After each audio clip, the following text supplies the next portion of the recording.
Once humans had made the transition from foraging to agriculture, there is a natural assumption to think that this led rapidly to the appearance of cities and states. But for many thousands of years, it did not. That process actually took millennia to complete, and it represents a distinctive turning point in the history of civilization. To understand why cities and states took so long to appear, we're going to reflect in the first part of this lecture on what the earliest farming communities were actually like. How did people live? What were their beliefs? After that, we will focus on the appearance and evolution of power, a process closely tied to the appearance of the first cities and states on the planet, which marks the crossing of a major threshold of complexity by the human species. During the early agrarian period, which occupied the first 5,000 of the last 10,000 years, there existed many societies based on agriculture, but there were not yet any cities or states. The earliest farming communities were essentially self-sustaining villages whose size meant it was unnecessary to adopt any complex mechanisms of government. Early farmers were faced with several serious constraints that limited the amount of food they could produce, particularly shortages of energy and labor, of fertilizer and of water. Most energy came from humans because farmers had not yet figured out how to use domestic animals for energy, nor did they understand the potential advantages of using animal waste as fertilizer. Irrigation was also limited during this period. Only much later do we see the construction of large-scale irrigation projects, a development also tied to the emergence of coercive power structures. Early agrarian-era farmers practiced three basic forms of agriculture, each well adapted to specific environments.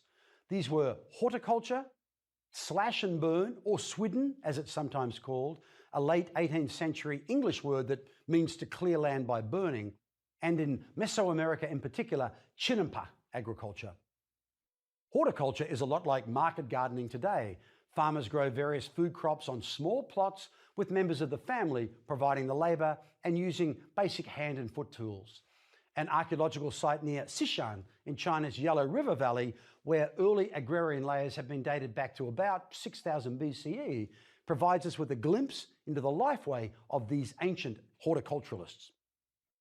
Hundreds of pits have been discovered, used to store grain for residents during the winter months, along with stone spades and stone mortars and pestles used in the cultivation of millet. But bone arrowheads and harpoons have also been discovered there, and bone shuttles and needles that were used to make fishing nets. So this reminds us that almost all early agricultural societies continued to supplement their diets with hunting and gathering, a situation that continued for thousands of years after the adoption of agriculture. The Yanomami people who live in the Amazon basin today are a good example of slash and burn agriculturalists. Swidden farmers use fire and hand axes to clear trees and undergrowth to provide more sunlight and nutrition for their fields, crops, and animals. The plots will then be farmed for a few years, and once the fertility of a piece of land is exhausted, the community moves on to a new region of forest and begins the process all over again. Chinampa agriculture, practiced almost exclusively in Central America, involves the creation of artificial islands of soil on which crops were grown. These islands were made by building up the soil at the bottom of freshwater lakes near the shoreline until the surface of the new islands was just a little higher than the water level. Canals were then created between the islands to maximize crop exposure to water and to permit easy access to each island by canoe. Chinampas were an ideal solution to the particular environmental constraints of that region, where there was much water but not much arable land. As ingenious as these early farming practices were, they were not particularly productive, so populations grew slowly. But even slow and steady population growth meant that eventually there were too many mouths to feed in a village, so families had to move on periodically and clear new land. Gradually, over the millennia, the number of farming communities in a region increased until, by almost 5,000 years ago, most people on Earth were farming for a living. Geneticists have discovered that farming communities carried a distinct genetic imprint as they moved, and this imprint is still traceable in the DNA of modern populations. Most work has been done to trace the spread of farming from West Asia, where agriculture was well underway some 8,000 years ago, into Europe, a region still occupied by hunter-foragers at that time. Some mitochondrial DNA studies indicate a contribution of West Asian farmers to the European gene pool of roughly 20%. But Y chromosome studies have yielded much higher results, up to 65%. The difference between the mitochondrial DNA percentages, which are inherited through the female line, and the Y chromosome DNA percentages, which are passed on by males, could be interpreted as evidence of a migration into Europe by West Asian male farmers who then married indigenous foraging women. Genetic analysis shows that the early agrarian era contribution to the European gene pool decreases from east to west, so 85% in Greece, for example, to 15% in France, as would be expected in an expansion generating from West Asia. Using this archaeological and genetic evidence, and also comparisons with modern but perhaps similar agrarian societies like that of the Yanomami peoples of the Brazilian rainforest, what can we say about how people actually lived in the early agrarian era? In spite of the migrations we've just discussed, farm life in the early agrarian era was essentially sedentary. Farmers were living in permanent dwellings in villages ranging in size from a couple of dozen to perhaps 100 dwellings. The village was these people's world, but the nature of this world varied depending on the resources that were available where it was located, demonstrating again how the environment persistently put human ingenuity to the test. In an area that is today New Mexico and Colorado, for example, ancient farmers lived in stone structures built into pre-existing caves in the cliffs. They created a thriving, populous civilization that eventually raised towers and built complex settlements into the cliffs of Mesa Verde, one of North America's richest archaeological areas. By comparison, the Neolithic village of Skara Brae, dated to around 3200 BCE, was constructed in an entirely different environment, on the shores of a wild and windswept bay in the Orkney Islands of northern Britain. Because there are no caves there like in the American Southwest and almost no trees, other construction materials had to be used, particularly stone. So not only are the dwellings all made of stone, but there are stone beds and stone dressers, stone fireplaces, even stone utensils. Zulu farmers of South Africa also used local materials to manufacture their dwellings, the long grasses of the region. The Iroquois people of North America used timber and animal hides to build their long houses. Early farmers in Southwest Asia used mud bricks, and so on. Over the millennia, some villages grew especially large, perhaps because they had some important spiritual significance, or because they had a reliable resource like water, or because they became centers for the trade of valuable merchandise. The extraordinary archaeological site at Chaco Canyon in New Mexico is a superb example of a large community that must have had special significance for local peoples, but a community without the complex forms of administration that would later come to define cities. Between 850 and 1250 CE, the extraordinary Great Houses of Chaco functioned as an important hub for ceremonies, for trade, and some form of administration. Constructing the buildings, the roads, ramps, the dams, and mounds of this complex required a great deal of skillful planning, of resource gathering, and frankly, construction technology. The Chacoan builders combined pre-planned architectural designs, astronomical alignments, geometry, landscaping, and engineering to create an ancient urban center of spectacular public architecture. But we have no real idea why it was constructed, particularly why it was constructed in such an environmentally unsustainable location, one lacking in a reliable water supply. As you will recall, Jericho has endured for some 14,000 years thanks to its reliable supply of water, but there is nothing like that at Chaco. Çatalhöyük in modern Turkey is an example of a town that grew large primarily because of trade.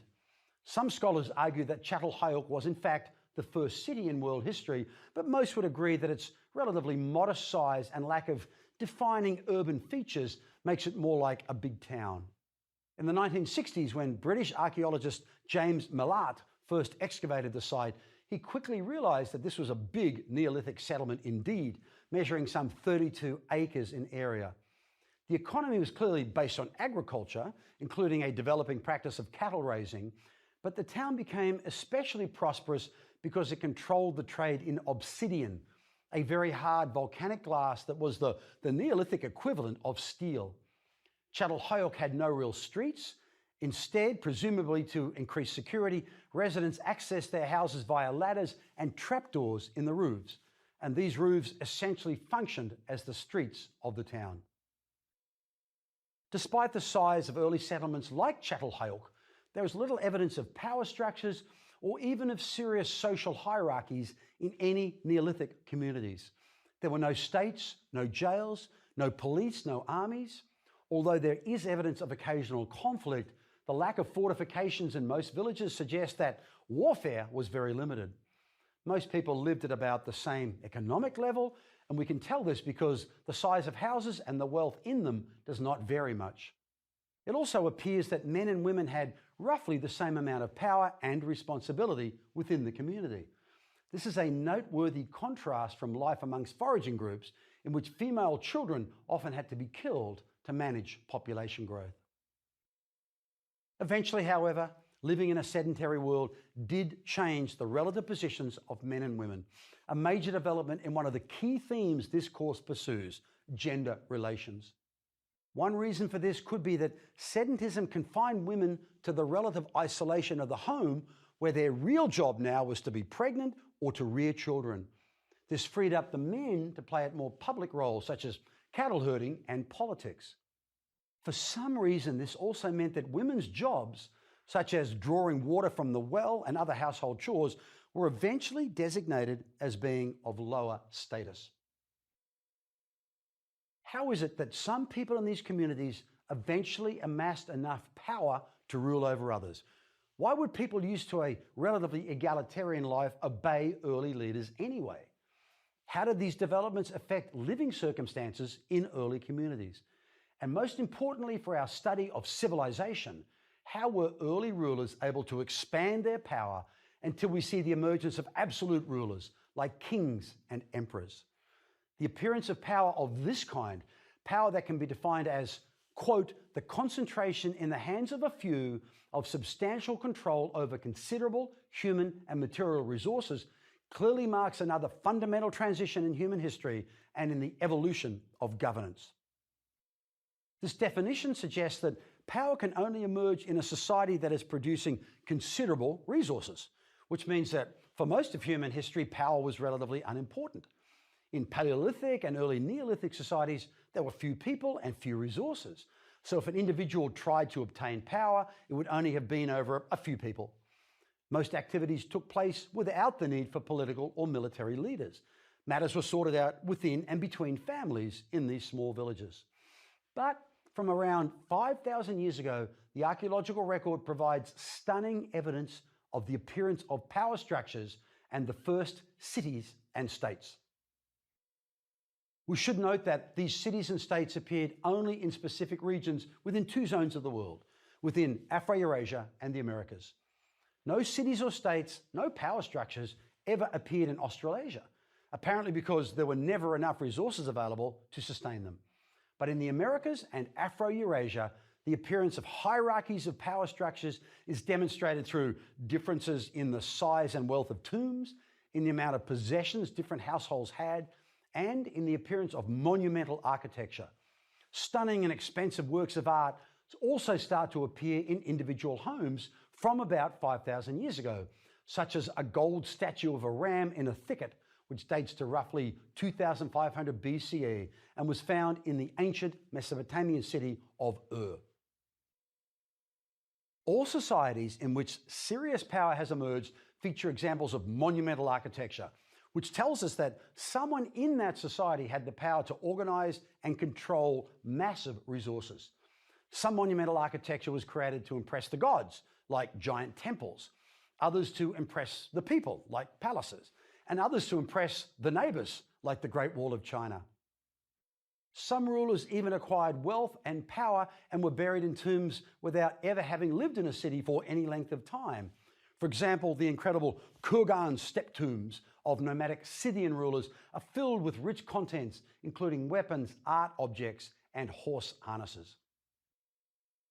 So we have plenty of evidence of when and where powerful rulers emerged, but our understanding of why humans allowed a few people within their society to gain this sort of power is less clear. Anthropologists actually distinguish two types of power: consensual and coercive. Power based on consent is power conferred from below, from the people, who willingly give power to certain individuals. Coercive power comes from above. Somehow leaders gain the ability to control people and resources, if necessary, by force. As we try and tease out the difference, a visit inside a termite mound might be useful. Termite mounds, such as those in outback Australia, are like populous cities that can house up to 1 million inhabitants. The resident termites are organized into castes, workers and soldiers, for example, and the most powerful individual of all is the queen. Of course, so far as we know, termite behavior is instinctive rather than based on conscious choice. But is it more analogous to consensual or coercive power? Or is it a little bit of both? It is like a consensual arrangement in that all termites benefit from the organization of the termite mound. They would all die if it were badly run. But it's also coercive because the queens and other elite groups get more resources than their subjects, and they use the soldiers to control how the others behave. So everyone benefits from this arrangement, but some more than others. Perhaps we should think of power more as a condition of unbalanced symbiosis. Cattle ranchers are in control of their herds of cattle, for example, and regularly impose that control from above through the threat or use of force. And the ranchers get most of the benefits. But the cattle also benefit from surrendering power to the ranchers because in return they get fed, they are protected from predators, and they are helped to reproduce. These examples suggest that power is actually a relationship that is both top-down and bottom-up. Both sides gain something, so it is usually supported from below, but one side gains more than the other, which means those at the top sometimes have to use force to maintain their power. When we apply this principle to history, it seems that we need a two-part explanation for the origins of power in early human societies. Now, it may be that in the first stage, people began to need leaders for various reasons, so they were appointed from below. But in that second stage, these leaders gained sufficient control over resources to put them in a position to impose their rule from above. Why might early agrarian communities have started to need leaders in the first place? Could it simply have been a product of increasing size? The larger the community, the greater the need for coordinating mechanisms and for leaders. A small village can sort out their own problems and co-coordinate their own activities face to face. But a village of 50 to 100 families can't do this without a chief. We can easily imagine the sorts of tasks people began to appoint leaders to take care of for them. Warriors to lead them in conflict with other communities. Spiritual leaders to help mediate with the gods. Judicial figures to settle disputes. Skilled administrators to construct and maintain important infrastructure like irrigation systems, and so on. This means that in order to become a leader, an individual simply had to display talents as a warrior or a shaman or diplomat or organizer, or even by simply possessing high family rank and status like a chief. Even in these early agrarian communities, most people still probably thought of themselves in terms of families and assumed they were all descended from a common ancestor. They would naturally have given status to the families descended from the senior and most prestigious lineages of the great extended clan. And generally speaking, the eldest sons of these senior families would automatically, and with the willing consent of the people, have become the chiefs. As populations and productivity continued to increase, so too did the power of leaders. And we have excellent evidence to show that towards the end of the early agrarian era, farming was becoming more productive, particularly through the use of increasingly elaborate and efficient irrigation systems. Thousands of years ago, and still today, irrigation makes it possible to feed millions of people in arid zones where agriculture would be otherwise impossible. At the same time, humans were also learning how to better exploit their domestic animals, a process that English archaeologist Andrew Sherratt termed the secondary products revolution. From about 6,000 years ago, Sherratt pointed out, humans began to use their animals not just for their meat and their hides, but also for the secondary products they yielded while still alive, like their wool, milk, and blood, and traction power to haul plows, carts, and chariots. Essentially, this gave humans a more efficient way of turning grass into energy, making available new forms of traction and haulage. As we will see later, this also allowed some human communities to follow a new lifeway, that of pastoralism or nomadic livestock herding, a lifeway that would eventually play an important role in connecting the various civilizations of ancient Eurasia together. But the impact within farming communities was equally profound. The advent of a plow pulled by animals significantly increased agricultural productivity because it made it possible to farm lands that were too tough to plow by hand. As part of this revolution, farmers also discovered the fertilizing potential of animal excrement, which allowed agriculture to spread even more widely. It was these innovations that allowed agricultural resources and human populations to increase enormously, culminating in the appearance of the first cities and states and power structures with sufficient wherewithal to rule them. What is a state exactly? States are large political structures that wield power based on coercion. The leaders of states, be they pharaohs, lugals, kings, emperors, prime ministers, or presidents, can essentially impose their will on thousands or millions of people by force. States became possible when the rulers of cities amassed enough wealth and power to exert their will on other cities and communities around them. The appearance of cities and states marks the crossing of a significant threshold of complexity, the transition from the early agrarian era to the long era of agrarian civilizations. Let's turn our focus now to the region in which the first cities and states appeared, Mesopotamia, and particularly Sumer in Southwest Asia. Mesopotamia, literally the land between rivers in ancient Greek, consists of the flat lands between the great rivers of the Tigris and Euphrates. This region at the center of the Fertile Crescent is where agriculture first appeared.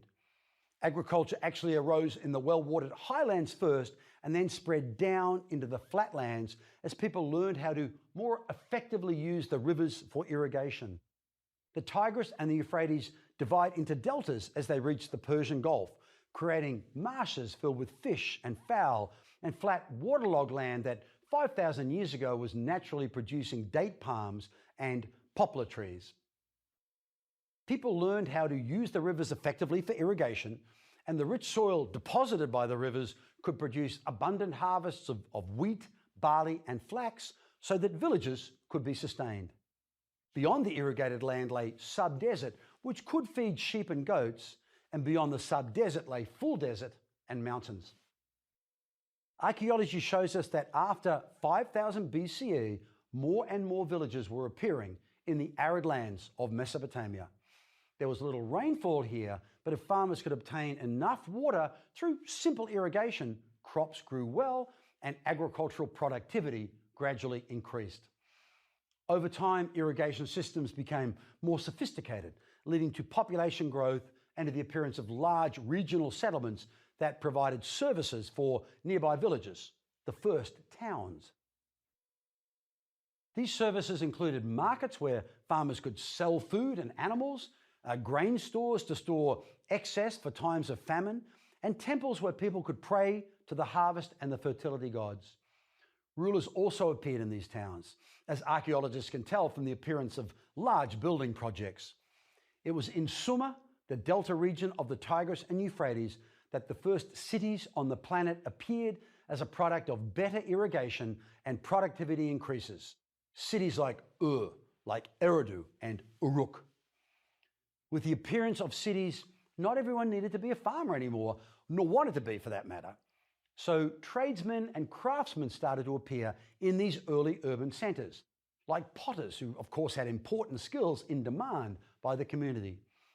Potters would use city markets to trade their pots for food and other goods as society within these communities became increasingly complex. And because they had to depend on others for basic necessities, including food, urban populations became increasingly interdependent. Consider that this is a very similar process to the way in which single cells in the biological world evolved into multicellular organisms. As with these more complex organisms, interdependence also increased the need for organization, which required leadership. And once people agreed to be led, it was surely only a matter of time before ambitious individuals turned consensual into coercive power. This process was accelerated by climate change in Sumer, which from roughly 3,500 BCE became drier, necessitating the construction of larger and larger irrigation works. Not surprisingly, people were drawn to centers that had the more reliable sources of irrigation of water, and by 3200 BCE, Sumerian towns had the densest populations in the entire world. Very quickly, some of these towns grew into a dozen or so independent city-states with population densities not too dissimilar to those of modern Manhattan. By 3000 BCE, the city of Uruk on the banks of the Euphrates had a population of around 50,000 people and covered an area of 1,375 acres. Much of the city has been investigated by archaeologists, and although excavations were suspended in 1990, we have a pretty clear idea of the layout of Uruk, which demonstrates careful attention to urban planning even in one of the oldest cities on the planet. Uruk was divided into three distinct sections: a walled inner section that included temples, palaces, and residences, an outer area with farms, cattle fields, and gardens, and between them, a commercial area with workshops and merchant storehouses. The citizens of Uruk had unprecedented job opportunities. We know from the Standard Professions List, a document dated to about 3000 BCE, listing all of the jobs available to the citizens of Uruk, that people could now pursue livelihoods as scribes, priests, as government officials, as bakers, cooks, or potters, as silversmiths, and as snake charmers, to name but a few. Large cities like Uruk also posed an entirely new set of challenges for humans. Irrigation systems had to be managed, cleaned, and supervised, using large levies of probably slave labor. Temples to the gods had to be maintained and honored, walls had to be built, and defenses maintained against the encroachment of neighboring cities. Markets had to be policed and supervised. Food had to be brought in to feed the non-farming specialists and to store away for times of drought. Streets had to be cleaned, garbage had to be removed, and so on. The need to address these challenges explains why the first states, the first really coercive power structures, inevitably appeared around the earliest cities. All early city-states share common features: monumental architecture, taxation, more sophisticated forms of administration, writing, and large state armies. To maintain their prestige, leaders needed to have large monuments and palaces constructed, and to secure the support of the gods, large temples had to be built. So we see great palaces appear, replete with hanging gardens, for example, or massive pyramid tombs, or ziggurat temples to the gods and goddesses of each city-state. To build these enormous structures, leaders had to have access to large stores of goods. Many resources may have been donated willingly by the members of the community, but increasingly resources were exacted through taxation or the demand for tributes backed up by the threat of force. This meant that the state began to accumulate large stores of goods, and it became increasingly important to keep a record of what was being received and what's spent. And this led city administrators to devise a new record-keeping system that would change the course of human history: writing. All of these developments pushed human history across a major threshold of complexity into the distinctly new era of agrarian civilizations, a period that would last for nearly 5,000 years.